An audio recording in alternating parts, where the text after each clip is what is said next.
কর্কট রাশি, কর্কট লগ্ন, ক্যান্সার সাইনের জাতক জাতিকাদের ক্ষেত্রে 2026 সালের ফেব্রুয়ারি মাসের আগত একটি সপ্তাহ 16 ফেব টু 22 ফেব অর্থাৎ ফেব্রুয়ারি মাসের 22 তারিখ পর্যন্ত সময় আপনাদের ক্ষেত্রে ঠিক কেমন অতিবাহিত হবে সে বিষয়ে প্রতিবেদনে আমরা বিস্তারিত আলোচনা করব। প্ল্যানেটারি ট্রানজিট, নক্ষত্রা ট্রানজিট অর্থাৎ গ্রহগত গোচর এবং নক্ষত্রের গোচরের ছক নিয়ে মোরললেস আপনাদের জীবনের প্রতিটি ক্ষেত্র নিয়েই আমরা আলোচনায় থাকতে চলেছি। তবে গুরুত্বপূর্ণ একটি বিষয় যে 17 তারিখ থাকছে বছরের প্রথম সূর্যগ্রহণ, রিং অফ ফায়ার। এক কথায় বলতে গেলে 3:30 থেকে 8টা পর্যন্ত রাত এ সময়টিতে গ্রহণের প্রভাব কিন্তু থাকবে। আর এ সপ্তাহে সূর্যগ্রহণ কিন্তু হতে চলেছে কোথায়? আপনাদের অষ্টমভাবে। সেখানে সূর্য তো থাকছেই, আবার চন্দ্র আপনাদের রাশিধিপতিও কিন্তু সেখানে গোচর করবে। আর সূর্য এ সময় বুধের সাথে বুধাদিত্য যোগ, রাহুর সাথে গ্রহণ যোগ, শুক্রের সাথে শুক্রাদিত্য যোগ, বুধাদিত্য যোগ এবং লক্ষ্মীনারায়ণ যোগ, আবার জড়ত্ব যোগও কিন্তু আমরা এ সপ্তাহে পরিলক্ষিত করতে চলেছি। মঙ্গল কিন্তু এ সপ্তাহে আপনাদের ক্ষেত্রে কিন্তু উচ্চস্থ থাকতে চলেছে। আর বৃহস্পতি কিন্তু এখনও বক্রী এবং অতিচারী আছেন নিজের নক্ষত্রে। তাহলে স্কিপ না করে পুরোটাই শুনুন যদি ভিডিওটির প্রকৃত মর্মার্থ আপনারা উপলব্ধি করতে চান। পরিশেষে যেমন প্রতিকার নিয়ে আলোচনায় থাকি তেমনটি তো আছি। আলোচনাটি ইন জেনারেল হবে, অর্থাৎ এই পৃথিবীতে যতজন কর্কট রাশির জাতক জাতিকা আছেন আলোচনাটি তাদের প্রত্যেকের জন্য। আপনি চাইলে আপনার ব্যক্তিগত গণনা এনি টাইম আমাদের দ্বারাই করাতেই পারেন। এর জন্য স্ক্রিনে আমরা নাম্বার দিয়ে থাকি। শনিবার রবিবার অফিসে এসে ফেস টু ফেস সাক্ষাৎ করতেই পারেন, অথবা by phone any time consultancy আপনারা কিন্তু নিতেই পারেন। তো চলুন আলোচনায় প্রবেশ করা যাক। কর্কট রাশি, কর্কট লগ্ন, ক্যান্সার সাইনের জাতক জাতিকারা কালপুরুষের রাশিচক্র অনুযায়ী চতুর্থতম রাশির আন্ডারে আপনারা পড়েন। আপনাদের রাশির মালিককে চন্দ্র। আর স্ক্রিনে আপনারা যে চারটি দেখতে পাচ্ছেন এটি কর্কট রাশির জাতক জাতিকাদের 2026 সালের 16ই ফেব্রুয়ারি আপনাদের গ্রহগত গোচরের ছক ঠিক এমনটিই কিন্তু দেখাবে। ফার্স্ট হাউস যেখানে 4 লেখা আছে গুলিয়ে ফেলবেন না, এটি আপনাদের ফার্স্ট হাউস। আপনাদের সেকেন্ড হাউস যেখানে 5 লেখা কেতু বসে আছে, কেতু কিন্তু পূর্ব ফাল্গুনী নক্ষত্রে গোচর করছে। আর আপনাদের 7th হাউস যেখানে 10 লেখা আছে, মঙ্গল চন্দ্রের সংযোগ আমরা এখানে পরিলক্ষিত করব। মঙ্গল ধনিষ্ঠ নক্ষত্রের দিকে এগিয়ে যাচ্ছে। আপনাদের রাশিধিপতি চন্দ্র সপ্তাহটির শুরুয়াত এখান থেকেই কিন্তু করতে চলেছে এবং এই 16 তারিখেই কিন্তু চন্দ্র ধনিষ্ঠ নক্ষত্রে রাত্রেবেলা গোচর করে যাবে এবং গ্রহণের সময় চন্দ্র সূর্য বুধ শুক্র রাহুর সাথে পঞ্চগ্রহী যোগে থাকবে। চন্দ্র তখন কিন্তু শতবিষা নক্ষত্রে গোচর করে যাবে। সূর্য ধনিষ্ঠ নক্ষত্রে থাকলেও 19 তারিখে কিন্তু সূর্য শতবিষা নক্ষত্রে গোচর করবে। গ্রহণের সময় সূর্য ধনিষ্ঠ নক্ষত্রে গোচর করবে। আর সূর্য বুধ শুক্র রাহু চতুর্গ্রহী যোগ কিন্তু আপনাদের ক্ষেত্রে আমরা পরিলক্ষিত করছি। আপনাদের অষ্টমে এবং নবমে যেখানে 12 লেখা আছে ভাগ্যস্থানে শনি মহারাজ নিজের নক্ষত্র পূর্ব ভাদ্রপদ উত্তর ভাদ্রপদ নক্ষত্রে বর্তমানে এখানে কিন্তু মার্গী অবস্থানে আছেন। গুরু বৃহস্পতি নিজের নক্ষত্র পুনর্বসুতে অতিচারী এবং বক্রী আছেন। প্রথমেই যে বিষয় সম্পর্কে আপনাদেরকে অবগত করাবো, দেখুন মঙ্গল কিন্তু পুরো সপ্তাহটি জুড়েই উচ্চস্থ থাকতে চলেছে। অনেক কর্কট রাশির জাতক জাতিকা আছেন যারা বিবাহের যোগ্য বা যোগ্যা, তাদের অবশ্যই বিগত 1-2 সপ্তাহের মধ্যে বিবাহের কোনো যোগ এসেছে। না হলে এ সপ্তাহে কিন্তু 100% বিবাহের যোগ কিন্তু তৈরি হচ্ছে। বিয়ের ঘণ্টা কিন্তু আপনাদের ক্ষেত্রে অনেকের ক্ষেত্রেই বাঁচতে চলেছে। আদালত বা কোর্টে যদি কোনো কেস পেন্ডিং থেকে থাকে, কোর্ট বা আদালত আপনাদের পক্ষে সিদ্ধান্ত বা রায় কিন্তু প্রদান করতে পারে। এ সময় স্বামী স্ত্রী আপনারাও কিন্তু আপনাদের সম্পর্কের মজবুতির দিকে নজর প্রদান করতে পারেন। পার্টনারশিপ ক্রিয়াকলাপেও আপনারা লাভান্বিত হতে পারেন। IT sector, real estate, army, police, defence, automobile industry, pharmaceutical industry, sports, networking, marketing, সেলসের জগতে যারা আছেন বা ম্যানুফ্যাকচারিং ইন্ডাস্ট্রিতে, তাদের জন্য কিন্তু যোগ্য কর্মচারী হয়ে থাকলে প্রমোশন, পদোন্নতি, স্যালারি ইনক্রিমেন্ট আপনাদের মিলতেই পারে।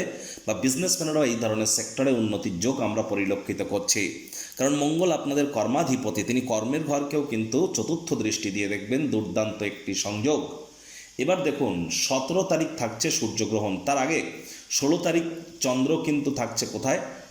আপনাদের ক্ষেত্রে আপনাদের সপ্তমভাবেই। 17 তারিখ মঙ্গলবার রাত 9:15 চন্দ্র গোচর করে যাবে শতবিষা নক্ষত্রে। তার আগে কিন্তু চন্দ্র ধনিষ্ঠ নক্ষত্রেই থাকবে।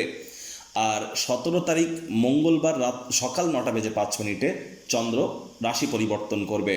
তাহলে 15 তারিখ 16 তারিখ এই দুদিন আপনাদের রাশিধিপতি চন্দ্র রাশিকে পূর্ণ দৃষ্টি দিয়ে দেখছে, যেহেতু 15 তারিখ 16 তারিখ অবশ্যই আপনাদের ক্ষেত্রে নাম যশ খ্যাতি প্রভাব প্রতিপত্তি বৃদ্ধির যোগ আমরা পরিলক্ষিত করব। মেন্টাল রিলিফ আপনারা প্রাপ্তি করতে চলেছেন। তবে চঞ্চলতার মাত্রা, আবেগের মাত্রা কিন্তু বেড়ে যেতে পারে, রাগ কিন্তু বেড়ে যেতে পারে। এগুলিকে আপনাদেরকে একটু কন্ট্রোলের মধ্যে রাখতে হবে। হাই এনার্জিকে চ্যানেলাইজ করবার জন্য যোগব্যায়াম, ধ্যান, প্রাণায়ামের সাহায্য আপনারা গ্রহণ করুন। এই চন্দ্রই কিন্তু আবার ঠিক 17 তারিখ সকালবেলা রাশি পরিবর্তন করে অষ্টমে গোচর করে পঞ্চগ্রহী যোগ তৈরি করবে। সেখানেই থাকবে বৃহস্পতিবার দুপুর 2:59 পর্যন্ত। তাহলে মঙ্গলবার, বুধবার এবং বৃহস্পতিবার ফার্স্ট হাফ এই সময়টিতে চন্দ্র আপনাদের ক্ষেত্রে কিন্তু আপনাদের অষ্টমে গোচর করবে। আর 17 তারিখে সূর্যগ্রহণ যেটি তৈরি হচ্ছে, এই সূর্যগ্রহণের সময় কিন্তু পঞ্চগ্রহী যোগ আপনাদের অষ্টমে।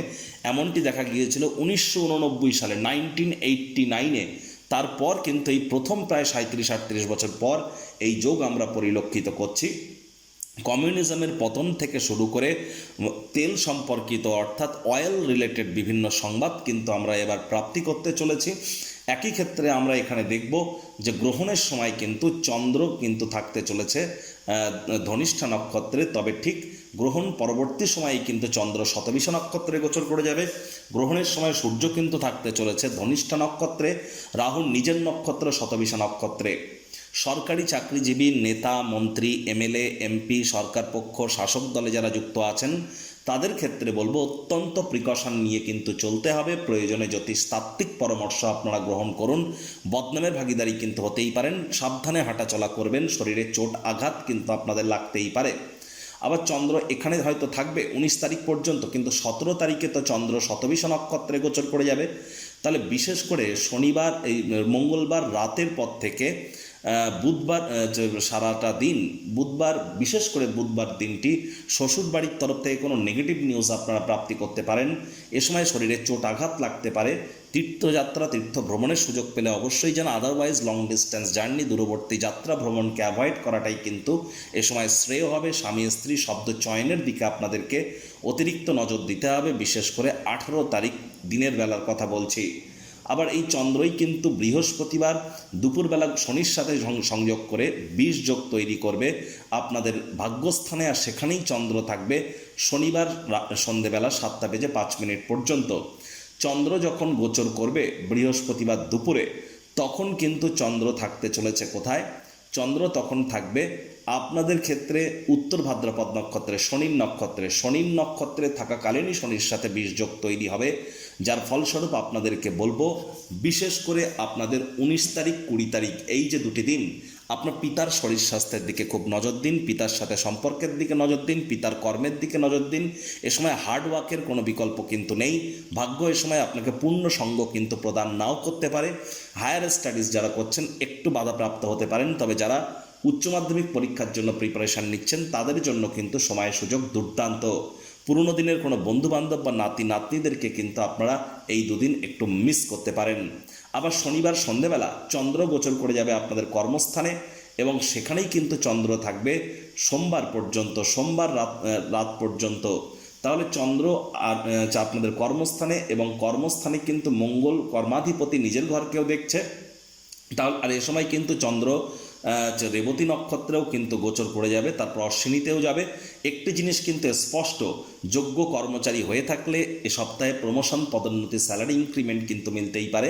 পরিবার পরিজনদের সাথে সুসম্পর্ক বজায় রাখুন, বাজেটকে নিয়ন্ত্রণে রাখুন, খরচকে নিয়ন্ত্রণে রাখুন। বেকার যুবক যুবতীরা প্রচেষ্টা জারি রাখুন। নতুন চাকরি কর্মসংস্থান প্রাপ্তি কিন্তু আপনাদের হতেই পারে, প্রচেষ্টারত আপনাদের থাকা উচিত।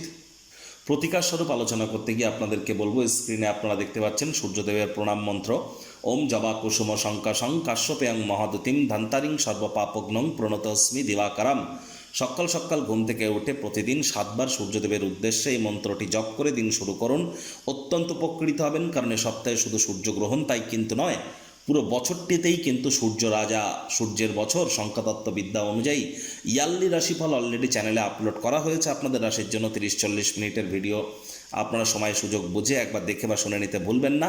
আর স্ক্রিনে তো আমরা লিঙ্ক দিয়েই থাকি, এখান থেকেও আপনারা কিন্তু ডাইরেক্ট ভিডিওতে চলে যেতে পারেন।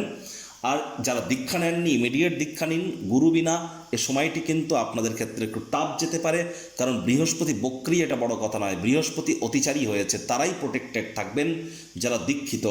আর ওই তাবিজ কবচ মাদুলি পাথর বা জেমস্টোন শিকড় বাকড় পড়ে কোনো লাভ হবে না। সঠিক পদ্ধতিতে সঠিক কর্ম করার নামই কিন্তু সফলতা।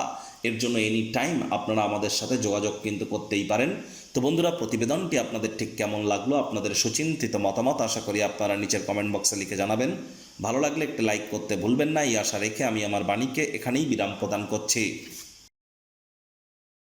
সংসারে অশান্তি, প্রেমে বাধা বা বিবাহে অনিশ্চয়তা, ব্যবসাতে ক্ষতি বা চাকরিতে ডামাডোল, অসুস্থতা, দুঃখ, দারিদ্রতা থেকে কিছুতেই রেহাই মিলছে না, পরীক্ষায় ফেল, তাহলে আর দেরি কেন?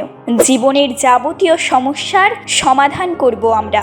বাস্তুশাস্ত্র, সংখ্যাতত্ত্ববিদ্যা, লাল কিতাব, বৈদিক জ্যোতিষশাস্ত্র, কৃষ্ণমূর্তি প্রভৃতি পদ্ধতিতে জন্মছক বিচার করা হয়। প্রয়োজন অনুভব করলে স্ক্রিনে ফ্ল্যাশ হওয়া নম্বরে যোগাযোগ করতেই পারেন।